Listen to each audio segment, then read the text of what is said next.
C'est votre père qui vous a poussé à jouer au foot ou comment est venue la passion? Ouais, on est issu d'une famille très axée sur le football. Déjà, mon grand-père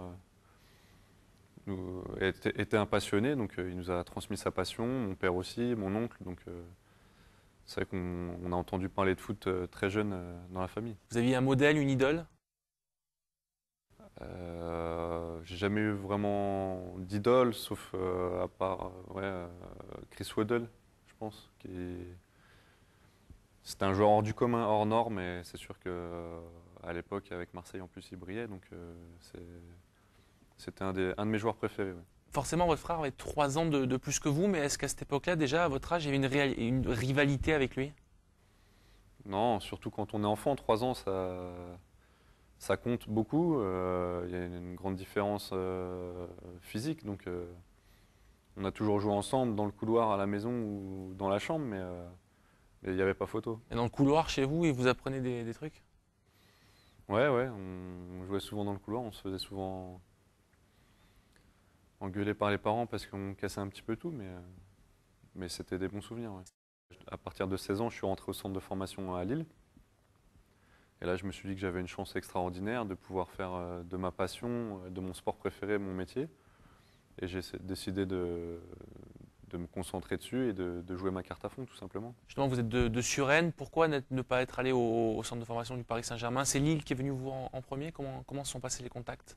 Ouais, tout simplement parce que le PSG ne voulait pas de moi à l'époque. Et j'étais dans le club rival du PSG déjà à cette époque-là, au Racing, en région parisienne. Et après, Lille est venu me chercher. Il y avait un projet cohérent également sur le plan humain pour suivre les études aussi. Donc ça a été très intéressant. Vous démarrez votre carrière pro à Lille lors de la saison 99-2000.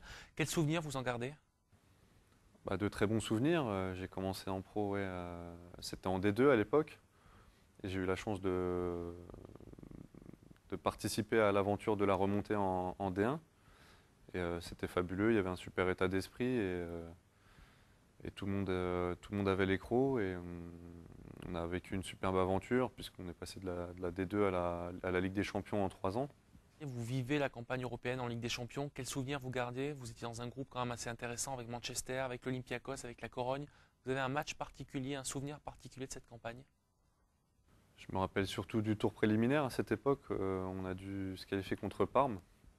Donc nous on venait de D2 2 ans auparavant. Donc pour nous c'était la Ligue des Champions, c'était à la télévision. Donc c'était un rêve et c'est sûr que en allant à Parme, je crois qu'on gagne 2-0 à Parme et après à Lille on perd 1-0 donc ça nous qualifie et c'est sûr que c'est un peu parti de là cette épopée. Après on avait dans le groupe des belles équipes donc ça nous a fait de très beaux matchs et une bonne expérience. Ouais. Alors vous êtes sous les ordres de coach Vaïd. Parlez-nous de lui. Est-ce qu'il a il a une image dure, hein, on le sait. Il est réellement comme ça?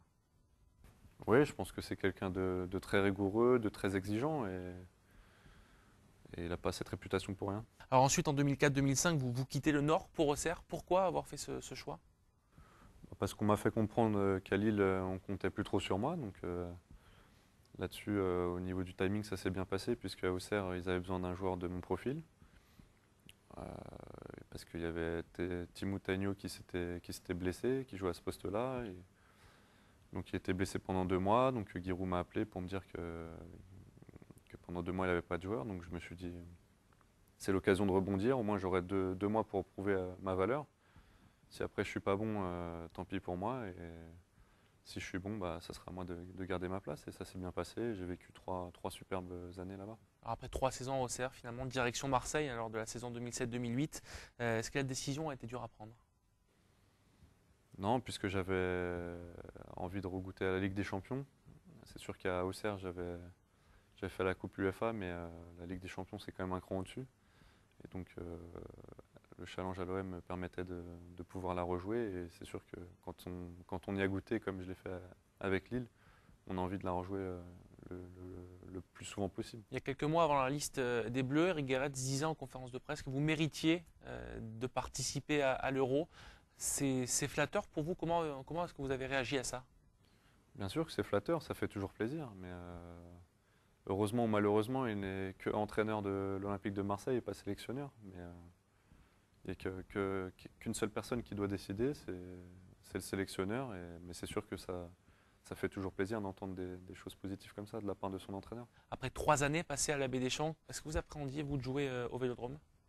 Non, j'étais surtout impatient de découvrir ça. J'ai joué quelques matchs déjà en tant qu'équipe extérieure. Et là, c'est sûr qu'avoir le Vélodrome avec soi, on vit de grands moments qu'on ne vit dans aucun autre club en France, je pense. Alors, vous avez déclaré récemment que le collectif vous faisait avancer. Qu'entendez-vous par là?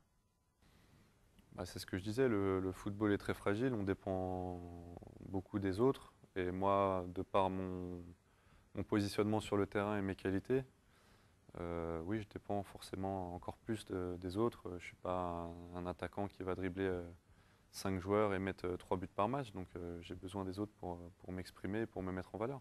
Vous avez des passions en dehors du foot? Quelque chose qui vous permet de vous évader?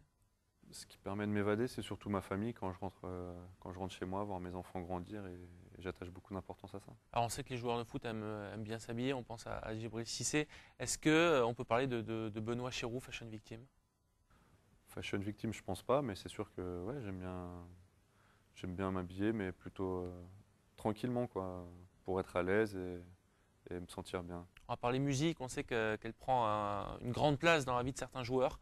Vous aussi, vous aimez, ça vous permet de vous décontracter, de vous évader, ça aussi? Ouais, j'aime bien, ça permet de faire le vide autour de soi, de penser à rien d'autre, et ouais, j'aime bien la musique. Ouais. Benoît Chéroux et les voitures ou pas du tout? Non, pas trop voiture, non. Jamais eu de voiture qui vous faisait rêver quand vous étiez enfant, que vous avez voulu vous payer? Si, bien sûr, mais non. Vous avez un rêve dans la vie? D'être heureux et que ma famille soit toujours heureuse le plus longtemps possible. Une destination de rêve? Marseille, c'est pas mal, non?